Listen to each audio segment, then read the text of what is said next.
अथ श्री मारुतिस्तोत्रम्। श्रीगणेशाय नमः।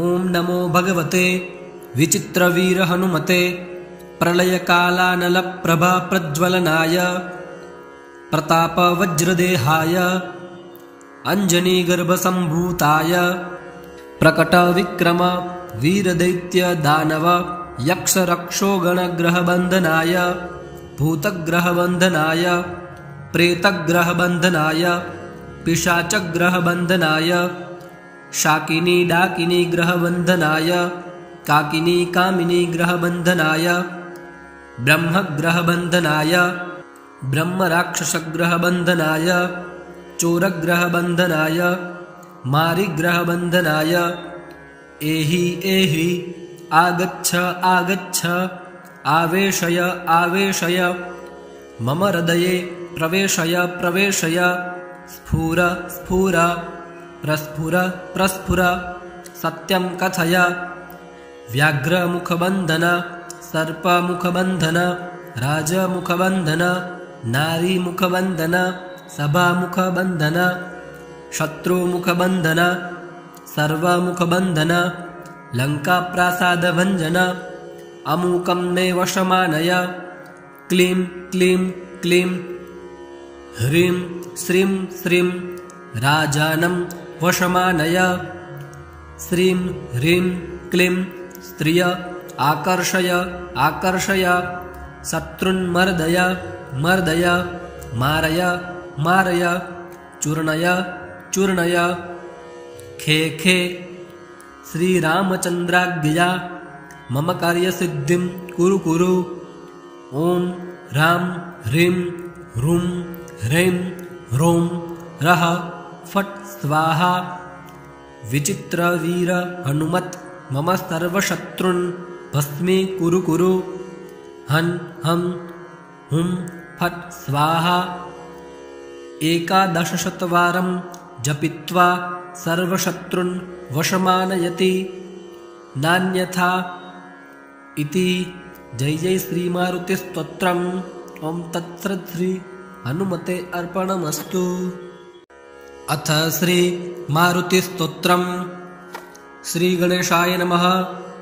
ओं नमो भगवते विचित्रवीरहनुमते प्रलयकालानलप्रभाप्रज्वलनाय प्रतापवज्रदेहाय अञ्जनीगर्भसम्भूताय प्रकटविक्रम वीरदैत्यदानव यक्षरक्षोगणग्रहबन्धनाय भूतग्रहबन्धनाय प्रेतग्रहबन्धनाय पिशाचग्रहबन्धनाय शाकिनी डाकिनी ग्रहबन्धनाय काकिनी कामिनी ग्रहबन्धनाय ब्रह्मग्रहबन्धनाय ब्रह्मराक्षसग्रहबन्धनाय चोरग्रहबन्धनाय मारिग्रहबन्धनाय एहि एहि आगच्छ आगच्छ आवेशय आवेशय मम हृदये प्रवेशय प्रवेशय स्फुर स्फुर प्रस्फुर प्रस्फुर सत्यं कथय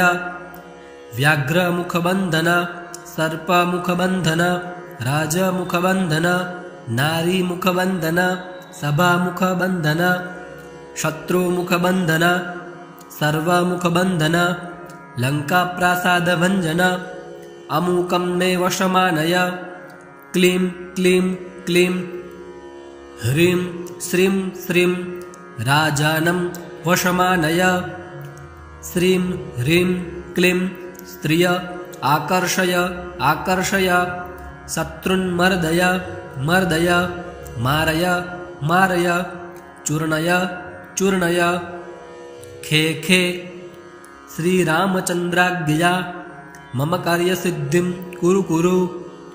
ॐ ह्रां ह्रीं ह्रूं ह्रैं ह्रौं रः फट् स्वाहा। विचित्रवीर हनुमत् मम सर्वशत्रुन् भस्मी कुरु कुरु। हन् हं हुं फट् स्वाहा। 1100 जपित्वा सर्वशत्रुन् वशमानयति नान्यथा इति। जय जय श्री मारुतिस्तोत्रम्। ॐ तत्सृद्श्री हनुमते अर्पणमस्तु। अथ श्री मारुतिस्तोत्रम्। श्रीगणेशाय नमः। ॐ नमो भगवते विचित्रवीरहनुमते प्रलयकालानलप्रभाप्रज्वलनाय प्रतापवज्रदेहाय अञ्जनीगर्भसम्भूताय प्रकटविक्रम वीरदैत्यदानव यक्षरक्षोगणग्रहबन्धनाय भूतग्रहबन्धनाय प्रेतग्रहबन्धनाय पिशाचग्रहबन्धनाय शाकिनी डाकिनी ग्रहबन्धनाय काकिनी कामिनी ग्रहबन्धनाय ब्रह्मग्रहबन्धनाय ब्रह्मराक्षसग्रहबन्धनाय चोरग्रहबन्धनाय मारिग्रहबन्धनाय एहि एहि आगच्छ आगच्छ आवेशय आवेशय मम हृदये प्रवेशय प्रवेशय स्फुर स्फुर प्रस्फुर प्रस्फुर सत्यं कथय। व्याघ्रमुखबन्धन सर्पमुखबन्धन राजमुखबन्धन नारीमुखबन्धन सभामुखबन्धन शत्रुमुखबन्धन सर्वमुखबन्धन लङ्काप्रासादभञ्जन अमुकं मे वशमानय। क्लीं क्लीं क्लीं ह्रीं श्रीं श्रीं राजानं वशमानय। श्रीं ह्रीं क्लीं स्त्रिय आकर्षय आकर्षय शत्रुन्मर्दय मर्दय मारय मारय चूर्णय चूर्णय। खे खे श्रीरामचन्द्राज्ञया मम कार्यसिद्धिं कुरु कुरु। ॐ ह्रां ह्रीं ह्रूं ह्रैं ह्रौं रः फट् स्वाहा। विचित्रवीर हनुमत् मम सर्वशत्रुन् भस्मी कुरु कुरु। हन् हं हुं फट् स्वाहा। 1100 जपित्वा सर्वशत्रुन् वशमानयति नान्यथा इति। जय जय श्रीमारुतिस्तोत्रम्। ॐ तत्सृद्श्री हनुमते अर्पणमस्तु। अथ श्री मारुतिस्तोत्रम्। श्रीगणेशाय नमः। ॐ नमो भगवते विचित्रवीरहनुमते प्रलयकालानलप्रभाप्रज्वलनाय प्रतापवज्रदेहाय अञ्जनीगर्भसम्भूताय प्रकटविक्रम वीरदैत्यदानव यक्षरक्षोगणग्रहबन्धनाय भूतग्रहबन्धनाय प्रेतग्रहबन्धनाय पिशाचग्रहबन्धनाय शाकिनी डाकिनी ग्रहबन्धनाय काकिनी कामिनी ग्रहबन्धनाय ब्रह्मग्रहबन्धनाय ब्रह्मराक्षसग्रहबन्धनाय चोरग्रहबन्धनाय मारिग्रहबन्धनाय एहि एहि आगच्छ आगच्छ आवेशय आवेशय मम हृदये प्रवेशय प्रवेशय स्फुर स्फुर प्रस्फुर प्रस्फुर सत्यं कथय। व्याघ्रमुखबन्धन सर्पमुखबन्धन राजमुखबन्धन नारीमुखबन्धन सभामुखबन्धन शत्रुमुखबन्धन सर्वमुखबन्धन लङ्काप्रासादभञ्जन अमुकं मे वशमानय। क्लीं क्लीं क्लीं ह्रीं श्रीं श्रीं राजानं वशमानय। श्रीं ह्रीं क्लीं स्त्रिय आकर्षय आकर्षय शत्रुन्मर्दय मर्दय मारय मारय चूर्णय चूर्णय। खे खे श्रीरामचन्द्राज्ञया मम कार्यसिद्धिं कुरु कुरु। ॐ ह्रां ह्रीं ह्रूं ह्रैं ह्रौं रः फट् स्वाहा। विचित्रवीर हनुमत् मम सर्वशत्रुन् भस्मी कुरु कुरु। हन् हं हुं फट् स्वाहा। 1100 जपित्वा सर्वशत्रुन् वशमानयति नान्यथा इति जय जय श्रीमारुतिस्तोत्रम्। ॐ तत्सत् श्री हनुमते अर्पणमस्तु। अथ श्री मारुतिस्तोत्रम्। श्रीगणेशाय नमः।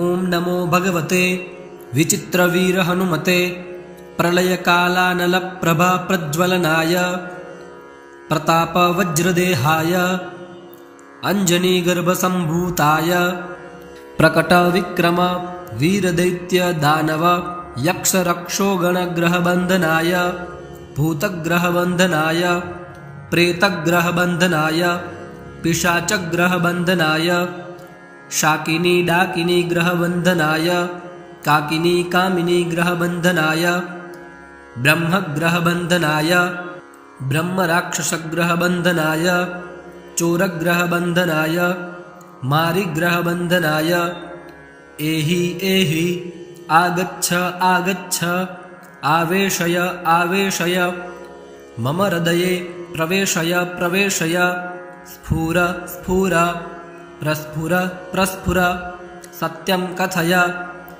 व्याघ्रमुखबन्धन सर्पमुखबन्धन राजमुखबन्धन नारीमुखबन्धन सभामुखबन्धन शत्रुमुखबन्धन सर्वमुखबन्धन लङ्काप्रासादभञ्जन अमूकं मे वशमानय क्लीं क्लीं क्लीं ह्रीं श्रीं श्रीं राजानं वशमानय श्रीं ह्रीं क्लीं स्त्रिय आकर्षय आकर्षय शत्रुन्मर्दय मर्दय मारय मारय चूर्णय चूर्णय खे खे श्रीरामचन्द्राज्ञया मम कार्यसिद्धिं कुरु कुरु।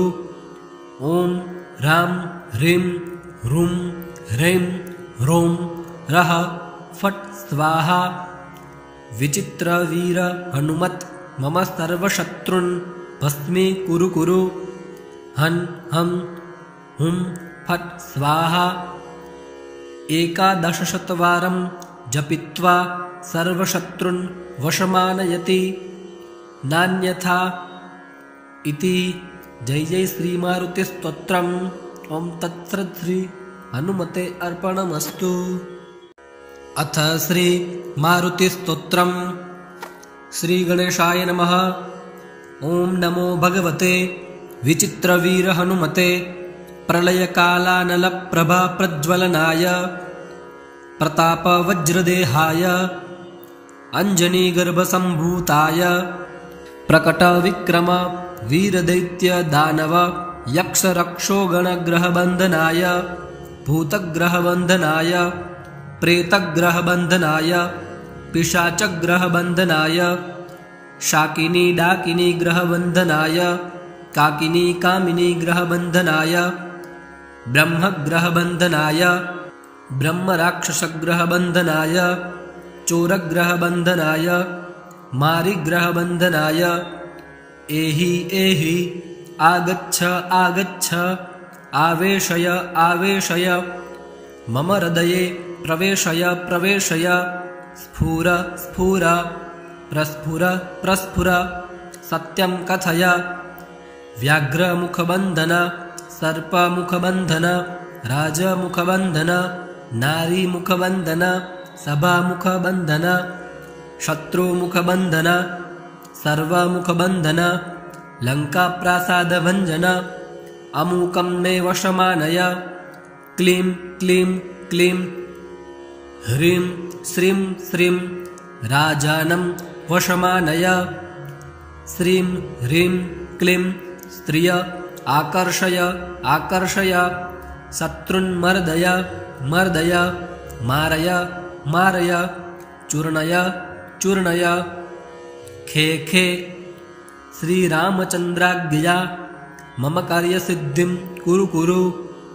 ॐ ह्रां ह्रीं ह्रूं ह्रैं ह्रौं रः फट् स्वाहा।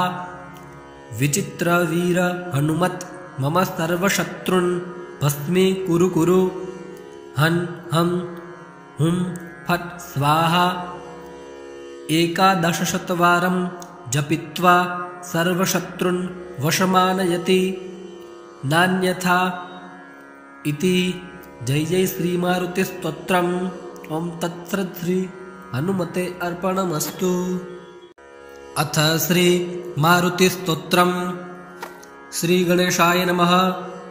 ओं नमो भगवते विचित्रवीर हनुमते प्रलयकालानलप्रभा प्रज्वलनाय प्रतापवज्रदेहाय अञ्जनीगर्भसम्भूताय प्रकटविक्रम वीरदैत्यदानव यक्षरक्षोगणग्रहबन्धनाय भूतग्रहबन्धनाय प्रेतग्रहबन्धनाय पिशाचग्रहबन्धनाय शाकिनी डाकिनी ग्रहबन्धनाय काकिनी कामिनी ग्रहबन्धनाय ब्रह्मग्रहबन्धनाय ब्रह्मराक्षसग्रहबन्धनाय चोरग्रहबन्धनाय मारिग्रहबन्धनाय एहि एहि आगच्छ आगच्छ आवेशय आवेशय मम हृदये प्रवेशय प्रवेशय स्फुर स्फुर प्रस्फुर प्रस्फुर सत्यं कथय। व्याघ्रमुखबन्धन सर्पमुखबन्धन राजमुखबन्धन नारीमुखबन्धन सभामुखबन्धन शत्रुमुखबन्धन सर्वमुखबन्धन लङ्काप्रासादभञ्जन अमूकं मे वशमानय। क्लीं क्लीं क्लीं ह्रीं श्रीं श्रीं राजानं वशमानय।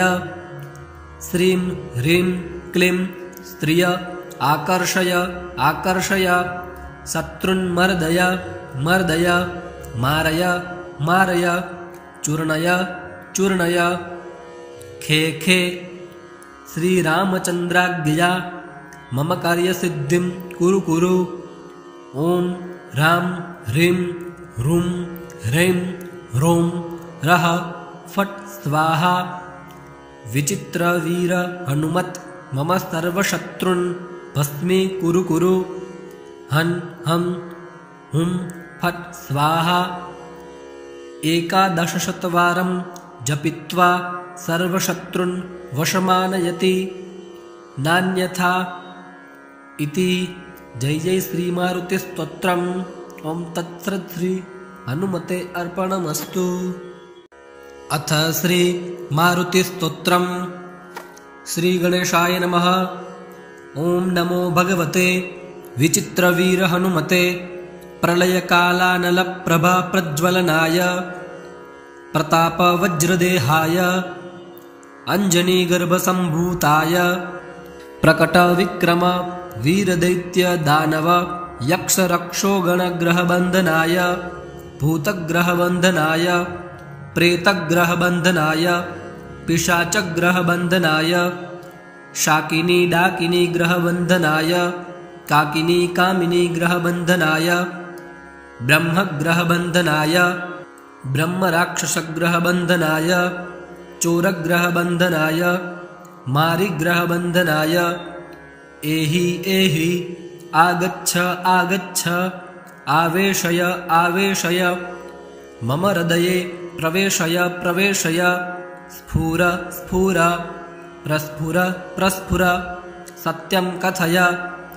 व्याघ्रमुखबन्धन सर्पमुखबन्धन राजमुखबन्धन नारीमुखबन्धन सभामुखबन्धन शत्रुमुखबन्धन सर्वमुखबन्धन लङ्काप्रासादभञ्जन अमूकं मे वशमानय। क्लीं क्लीं क्लीं ह्रीं श्रीं श्रीं राजानं वशमानय। श्रीं ह्रीं क्लीं स्त्रिय आकर्षय आकर्षय शत्रुन्मर्दय मर्दय मारय मारय चूर्णय चूर्णय। खे खे श्रीरामचन्द्राज्ञया मम कार्यसिद्धिं कुरु कुरु। ॐ ह्रां ह्रीं ह्रूं ह्रैं ह्रौं रः फट् स्वाहा। विचित्रवीर हनुमत् मम सर्वशत्रुन् भस्मी कुरु कुरु। हन् हं हुं फट् स्वाहा। एकादशशतवारं जपित्वा सर्वशत्रुन् वशमानयति नान्यथा इति। जय जय श्री मारुति स्तोत्रम्। ओम तत्सत् श्री हनुमते अर्पणमस्तु। अथ श्री मारुति स्तोत्रम्। श्री गणेशाय नमः। ओम नमो भगवते विचित्रवीर हनुमते प्रलयकालानलप्रभा प्रज्वलनाय प्रतापवज्रदेहाय अंजनीगर्भसम्भूताय प्रकटविक्रम वीरदैत्य दानव यक्षरक्षोगणग्रहबन्धनाय भूतग्रहबन्धनाय प्रेतग्रहबन्धनाय पिशाचग्रहबन्धनाय शाकिनी डाकिनी ग्रहबन्धनाय काकिनी कामिनी ग्रहबन्धनाय ब्रह्मग्रहबन्धनाय ब्रह्मराक्षसग्रहबन्धनाय चोरग्रहबन्धनाय मारिग्रहबन्धनाय एहि एहि आगच्छ आगच्छ आवेशय आवेशय मम हृदये प्रवेशय प्रवेशय स्फुर स्फुर प्रस्फुर प्रस्फुर सत्यं कथय व्याघ्रमुखबन्धन सर्पमुखबन्धन राजमुखबन्धन नारीमुखबन्धन सभामुखबन्धन शत्रुमुखबन्धन सर्वमुखबन्धन लङ्काप्रासादभञ्जन अमूकं मे वशमानय क्लीं क्लीं क्लीं ह्रीं श्रीं श्रीं राजानं वशमानय श्रीं ह्रीं क्लीं स्त्रिय आकर्षय आकर्षय शत्रुन्मर्दय मर्दय मारय मारय चूर्णय चूर्णय खे खे श्रीरामचन्द्राज्ञया मम कार्यसिद्धिं कुरु कुरु। ॐ ह्रां ह्रीं ह्रूं ह्रैं ह्रौं रः फट् स्वाहा। विचित्रवीर हनुमत् मम सर्वशत्रुन् भस्मी कुरु कुरु। हन् हं हुं फट् स्वाहा। एकादशशतवारं जपित्वा सर्वशत्रुन् वशमानयति नान्यथा इति। जय जय श्री मारुति स्तोत्रम्। ओम तत्सत् श्री हनुमते अर्पणमस्तु। अथ श्री मारुति स्तोत्रम्। श्री गणेशाय नमः। ओम नमो भगवते विचित्रवीर हनुमते प्रलयकालानलप्रभा प्रज्वलनाय प्रतापवज्रदेहाय अंजनीगर्भसम्भूताय प्रकटविक्रम वीरदैत्य दानव यक्षरक्षोगणग्रहबन्धनाय भूतग्रहबन्धनाय प्रेतग्रहबन्धनाय पिशाचग्रहबन्धनाय शाकिनी डाकिनी ग्रहबन्धनाय काकिनी कामिनी ग्रहबन्धनाय ब्रह्मग्रहबन्धनाय ब्रह्मराक्षसग्रहबन्धनाय चोरग्रहबन्धनाय मारिग्रहबन्धनाय एहि एहि आगच्छ आगच्छ आवेशय आवेशय मम हृदये प्रवेशय प्रवेशय स्फुर स्फुर प्रस्फुर प्रस्फुर सत्यं कथय व्याघ्रमुखबन्धन सर्पमुखबन्धन राजमुखबन्धन नारीमुखबन्धन सभामुखबन्धन शत्रुमुखबन्धन सर्वमुखबन्धन लङ्काप्रासादभञ्जन अमूकं मे वशमानय क्लीं क्लीं क्लीं ह्रीं श्रीं श्रीं राजानं वशमानय श्रीं ह्रीं क्लीं स्त्रिय आकर्षय आकर्षय शत्रुन्मर्दय मर्दय मारय मारय चूर्णय चूर्णय खे खे श्रीरामचन्द्राज्ञया मम कार्यसिद्धिं कुरु कुरु। ॐ ह्रां ह्रीं ह्रूं ह्रैं ह्रौं रः फट् स्वाहा। विचित्रवीर हनुमत् मम सर्वशत्रुन् भस्मी कुरु कुरु। हन् हं हुं फट् स्वाहा एकादशशतवारं जपित्वा सर्वशत्रुन् वशमानयति नान्यथा इति। जय जय श्री मारुति स्तोत्रम्। ओं तत्सत् श्री हनुमते अर्पणमस्तु। अथ श्री मारुति स्तोत्रम्। श्री गणेशाय नमः। ओं नमो भगवते विचित्रवीर हनुमते प्रलयकालानलप्रभा प्रज्वलनाय प्रतापवज्रदेहाय अंजनीगर्भसम्भूताय प्रकटविक्रम वीरदैत्य दानव यक्षरक्षोगणग्रहबन्धनाय भूतग्रहबन्धनाय प्रेतग्रहबन्धनाय पिशाचग्रहबन्धनाय शाकिनी डाकिनी ग्रहबन्धनाय काकिनी कामिनी ग्रहबन्धनाय ब्रह्मग्रहबन्धनाय ब्रह्मराक्षसग्रहबन्धनाय चोरग्रहबन्धनाय मारिग्रहबन्धनाय एहि एहि आगच्छ आगच्छ आवेशय आवेशय मम हृदये प्रवेशय प्रवेशय स्फुर स्फुर प्रस्फुर प्रस्फुर सत्यं कथय